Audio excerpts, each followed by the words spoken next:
Hello friends, good afternoon. आपकी अपनी success की पाठशाला में आप सबका स्वागत है। और आज हम डिस्कस करने वाले क्यूब के बारे में, मतलब घन के बारे में पढ़ने वाले हैं। तो फिर क्लास स्टार्ट करते हैं। तो सबसे पहले बात करते हैं क्यूब।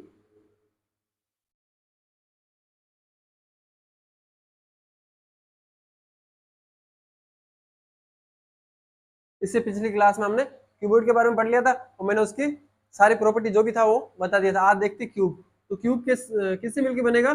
तो हम बोल सकते हैं स्क्वायर से मिलकर हम क्या बना सकते हैं? क्यूब।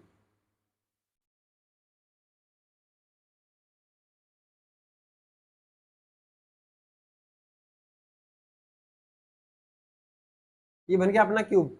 आप क्या बोल सकते, ये एक स्क्वायर नहीं है क्या? तो सारे स्क्वायर मिलके क्या बनाएगा? अपना क्यूब बनाएगा। ठीक है, तो आप डेफिनेशन क्या बताओगे? क्या बताओगे? तो ये बोलोगे आप कि इसकी सारी साइड्स है ना, ऑल साइड्स आर इक्वल, मतलब सभी भुजाएं क्या होगी? समान होगी। मतलब मान लो कि आपकी ये लेंथ आपके पास ए है, तो ये जो हाइट होगी ना वो भी क्या होगा आपके पास? ए होगा।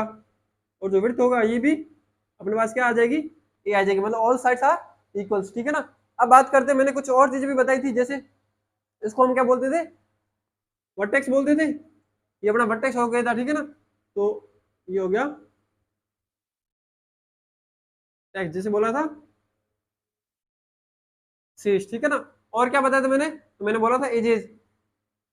ये हो गया था अपना एज, मतलब किनारे। और क्या बोला था? जैसे सामने वाले को फेस बोला था ना। फेस मतलब फलक। ये सारी चीजें कल मैंने समझाई थी, वही की वही इसमें भी होगा। अब बताओ कि इसमें शीर्ष कितने हो जाएंगे? तो आप बता सकते हो 4 ऊपर और 4 नीचे, मतलब टोटल कितने हो गए? 8 आ गए ना अपने पास। ये हो गया 8।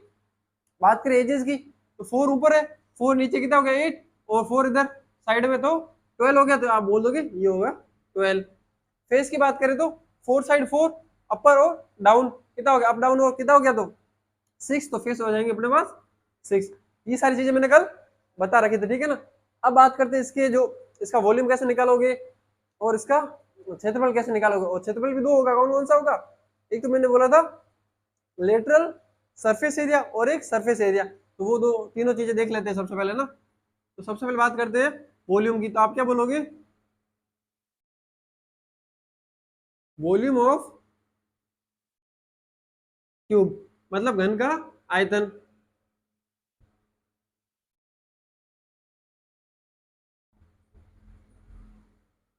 ठीक है ना। तो आयतन की बात करें, अब देखो मैंने जब क्यूबॉइड बताया था उसमें मैंने क्या बोला था? सभी भुजाओं का मल्टीप्लाई, मतलब सभी भुजाओं का गुणा करना था। यहाँ पर भी क्या करोगे? आयतन तो वही होगा सेम, तो सभी भुजाओं का मल्टीप्लाई कर दो। तो यहाँ पर सेम है, सब सारी भुजाएं से। तो क्या कर दोगे? ए मल्टीप्लाई ए, मतलब आपका क्या आ गया? ए क्यूब। मतलब भुजा का क्या करोगे? साइड्स का क्या कर दोगे? क्यूब कर दोगे। वही आपका क्या हो जाएगा? वॉल्यूम हो जाएगा। अगर सेंटीमीटर में दिया हुआ तो इसकी यूनिट क्या बन जाएगी? आप लिख लोगे सेंटीमीटर क्यूब। अगर मीटर होता तो मीटर क्यूब। ठीक है ना। ये हो गया इसका वॉल्यूम। सेकंड बात करते हैं किसकी? एरिया की। तो एरिया अपने पास दो थे, है ना। दो एरिया थे ना। दो एरिया कौन कौन से थे? एक तो था सरफेस एरिया नॉर्मली, तो हम बोलते थे सरफेस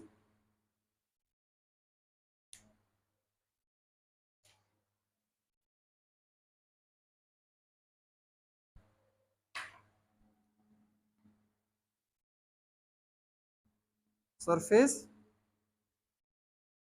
एरिया। और दूसरा क्या था? Lateral surface area.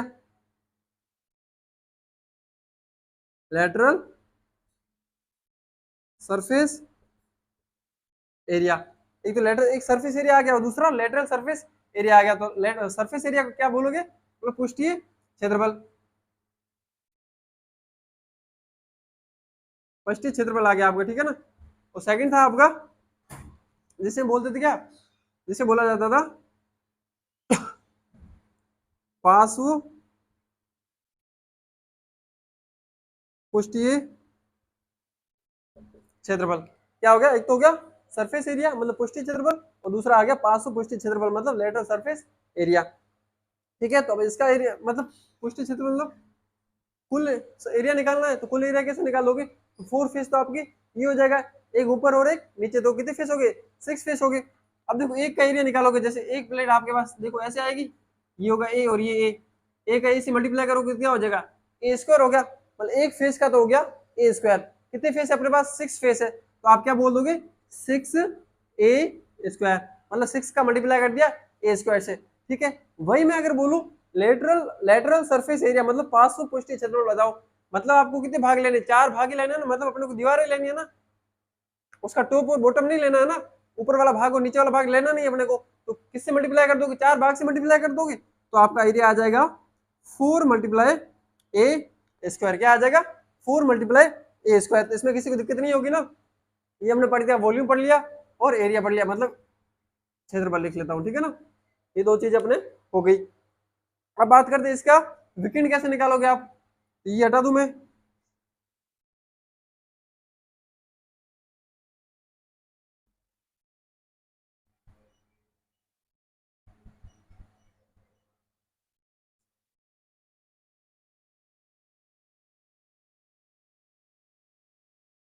विकिरण मतलब डायगोनल, तो इसका डायगोनल क्या हो जाएगा, होगा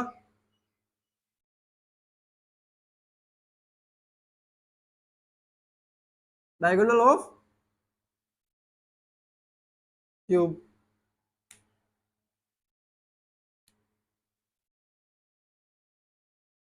घन का विकर्ण।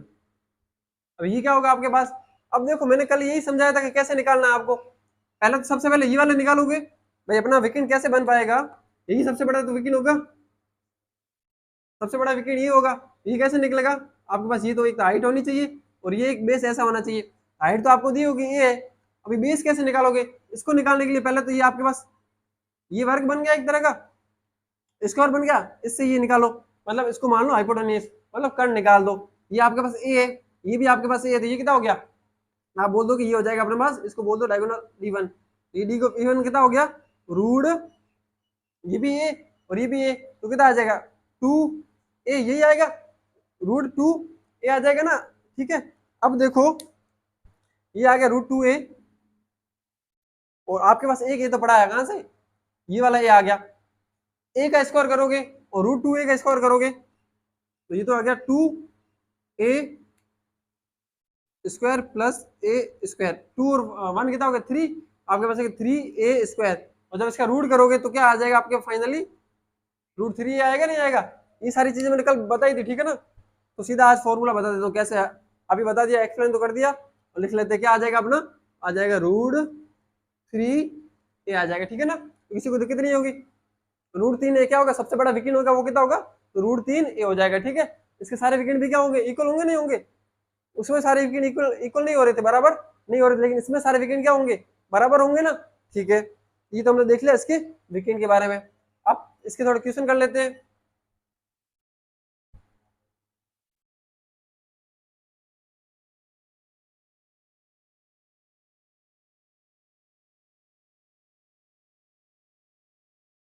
जैसे आपको बोल रखा है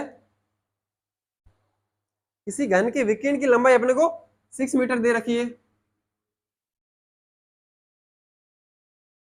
आपके पास ये घन है, मतलब क्यूब है,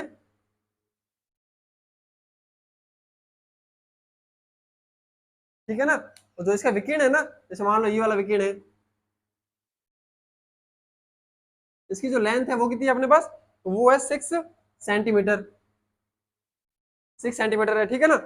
अब बोल रखा है अपने को तो घन का आयतन बताओ, ये अपने को दे रखा है और आयतन बताना है, तो आपको पता है घन का जो विकिरण होता था उसका फॉर्मूला क्या होता था, डायगोनल का फॉर्मूला होता था अपने पास, मैंने अभी बताया √3a, इसको इक्वल कर सकते हैं इसकी, इससे अपने पास साइड आ जाएगी, ये करता है 6, तो a इक्वल टू आपके पास क्या आ गया 6/√3, अब √3 को सोल्व करना है तो ऊपर और नीचे दोनों में √3 का मल्टीप्लाई कर दो, ये √3 मल्टीप्लाई √3, इससे कुछ फर्क नहीं पड़ेगा ना, 6√3 का √3 से मल्टीप्लाई किया तो कितना आ गया 3 आ गया, 3 का 6 में डिवाइड किया तो आपके पास आंसर क्या आ गया 2√3, और a की वैल्यू आ गई ये।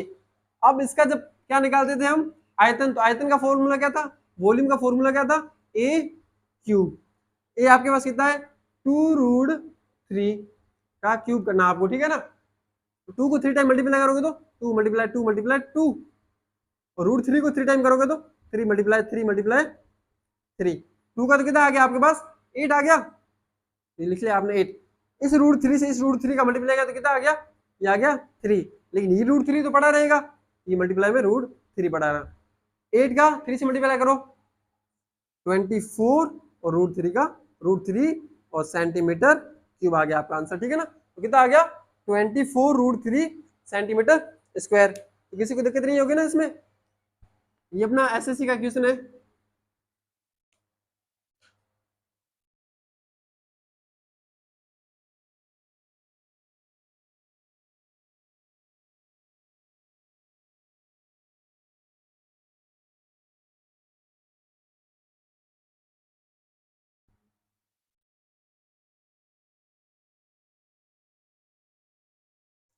सेकंड क्वेश्चन है अपना, अपने बोल रखा 25 सेंटीमीटर भुजा वाले घन को पिघलाकर 5 सेंटीमीटर वाले कितने घन बनाए जा सकते हैं। मतलब एक बड़ा घन है, उसको पिघला के मेल्ट करके एक दूसरा मतलब क्यूब बनाना अपने को, ठीक है ना।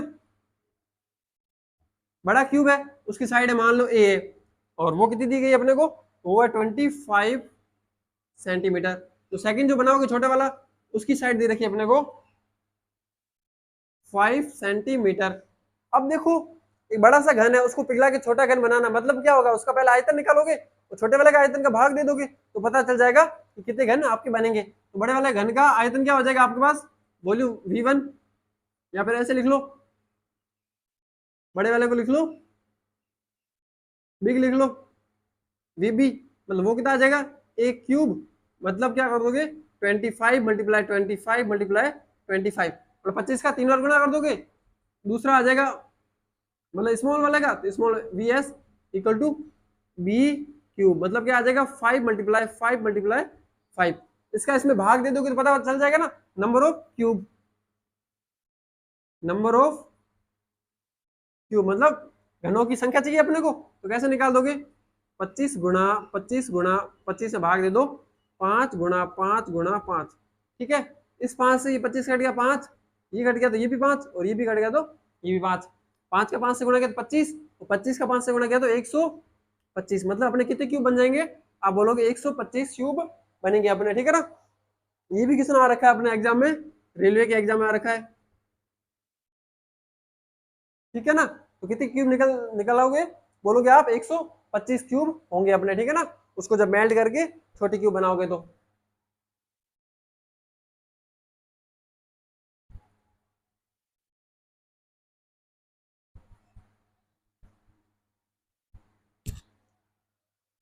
थर्ड क्वेश्चन है अपना, जिसमें बोला गया है दो घनों के आयतनों का अनुपात दे रखा है, मतलब अपने को रेशियो दे रखा है, इनके संपूर्ण पृष्ठों के क्षेत्रफल का अनुपात बताओ, मतलब उनका जो वॉल्यूम है ना उनका रेशियो दे रखा है। मान लो कि एक घन है V1 और दूसरा है V2, इनका जो रेशियो है वो कितना है, वो रेशियो अपने पास 27/64, ये अपने को दे रखा है, और अपने को निकालना क्या है, इनकी संपूर्ण पृष्ठ का क्षेत्रफल निकालना है, उनका रेशियो निकालना है, ये अपने पास कितना है अपने को फाइंड करना, ठीक है। आपको ये तो पता है वॉल्यूम जो होता था V1/V2, तो वॉल्यूम का फॉर्मूला क्या होता था, आप बोलोगे सर इसका होता था A क्यूब, और इसका लिख लो B लिख लो बोले, तो ये B क्यूब हो गया, यही होता था, ठीक है। ये 27/64, जब इसको सोल्व करोगे A/B क्या आ जाएगा, 27 का क्यूब करोगे तो कितना आएगा 3 आएगा, और 64 का करोगे तो 4 आ जाएगा, ये अपने पास आ गई इसकी वैल्यू, ठीक है। अब संपूर्ण पुष्टि मतलब टोटल सरफेस एरिया निकालना है अपने को, ठीक है। उसके लिए क्या करोगे, टोटल सरफेस एरिया के लिए उसका फॉर्मूला होता था A1/A2 इक्वल टू क्या कर दोगे 6A² / 6B², यही होगा टोटल बोला ना, अगर टोटल नहीं बोलता तो क्या करते 4 कर देते, जो कि 6, इस 6 से 6 कट गया, A/B है, इसका होल स्क्वायर है A/B का होल स्क्वायर, ऐसे लिख सकता हूँ ना मैं। अब देखो A/B की वैल्यू अपने पास यहाँ से क्या आई थी 3/4 आया, तो आप लिख लोगे 3/4 का होल स्क्वायर, 3 का स्क्वायर किया तो 9 आ गया, 9 आ गया, और 4 का किया तो 16 आ गया, 16 आ गया, तो इसका रेशियो क्या हो जाएगा, तो इसकी वैल्यू आ जाएगी अपने पास, आप बोलोगे 9/16, मतलब 9/16 आ जाएगा अपना आंसर, ठीक है ना। ये भी एसएससी के एग्जाम में आ रखा है, ठीक है ना, ये एसएससी एग्जाम में आ रखा है अपना क्वेश्चन। तो हो गया होगा सबका।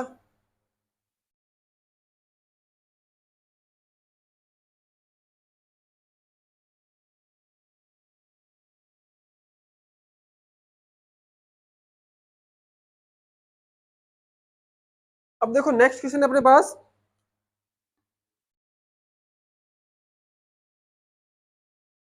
जिसमें अपने को बोला है एक घन की प्रत्येक भुजा को दुगना करने पर उसके संपूर्ण पृष्ठ के क्षेत्रफल में कितने प्रतिशत वृद्धि होगी।